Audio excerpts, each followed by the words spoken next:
जन स्वराज पदयात्रा के 32वें दिन प्रशांत किशोर ने जन स्वराज अभियान की लौरिया प्रखंड समिति के सदस्यों के साथ बैठक की। इस बैठक में उन्होंने बताया कि 12 नवंबर को जन स्वराज अभियान के पश्चिम चंपारण जिले का अधिवेशन बेतिया में होगा। वहां जिले के सभी लोग जो जन स्वराज अभियान से जुड़े हैं उपस्थित रहेंगे और लोकतांत्रिक तरीके से वोटिंग के माध्यम से तय करेंगे कि दल बनना चाहिए अथवा नहीं। यह प्रक्रिया हर जिले में पद यात्रा के दौरान होगी। साथ ही पश्चिम चंपारण की जिले की सभी बड़ी समस्याओं पर भी मंथन कर उनकी प्राथमिकताएं और समाधान पर निर्णय होगा। जैसे दल में ये प्रावधान करने की बात हो रही है कि 10% जो दल का टिकट है वो हमेशा से पंचायती राज से जुड़े हुए लोगों को ही दिया जाए, चाहे लोकसभा हो या राज्यसभा। मतलब अगर 243 विधानसभा है तो कम से कम 25 आदमी मुखिया, जिला परिषद, वार्ड से लड़े हुए लोग, बीडीसी जैसे पंचायती राज की जो व्यवस्था से जुड़े हुए लोग हैं उनको टिकट मिलना चाहिए।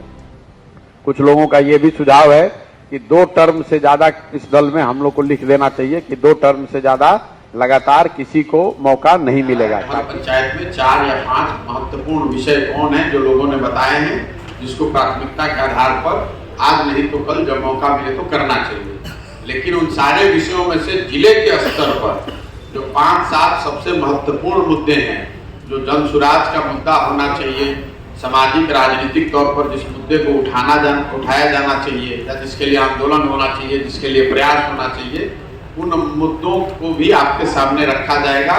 12 तारीख को, जहाँ तक मेरी जानकारी है, 12 तारीख को बेतिया में मीटिंग है जिसमें जिले भर के लोग होंगे। आपके सामने वो सारे मुद्दे रखे जाएंगे कि जितने भी बड़े मुद्दे हम लोगों ने बताए पश्चिम चंपारण के 45 दिन के इस एफर्ट में, वो आपके सामने रखा जाएगा ताकि लोगों के जनमत के आधार पर यह तय किया जा सके कि कौन सा 4-5 मुद्दा ऐसा है जिसको कि जिले के स्तर पर जन स्वराज के बैनर के तहत प्रमुखता से हम लोग उठाएंगे या जिस बात को अपनी प्राथमिकता बनाएंगे।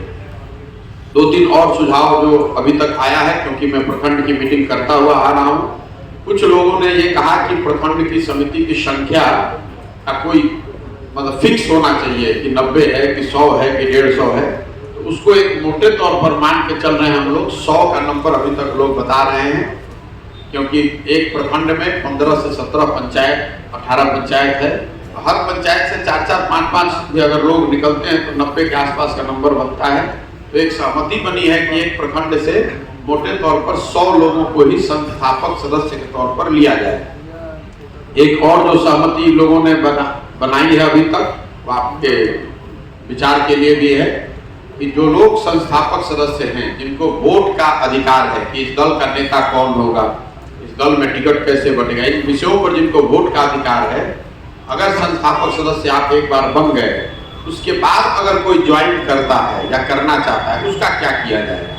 उस पर लंबी चर्चा हुई है। हर प्रखंड में हुई है, चंपारण में हुई है, चंपारण के बाहर भी जहाँ भी लोग बना रहे हैं इस तरह की समिति, वहाँ भी चर्चा हुई है। उसमें ये तय किया गया है, अभी तक सुझाव है वो आपसे साझा कर रहे हैं, कि जो लोग संस्थापक सदस्य हैं उनकी सहमति से ही, मतलब हर आदमी सहमत हो जरूरी नहीं हो, लेकिन बहुमत के आधार पर ही नए लोगों को प्रखंड समिति का हिस्सा बनाया जाएगा। लेकिन प्रखंड समिति का जो हिस्सा बनेगा संस्थापक सदस्यों के बाद, उसको 3 साल तक लोगों का मानना है कि वोटिंग का अधिकार नहीं होना चाहिए।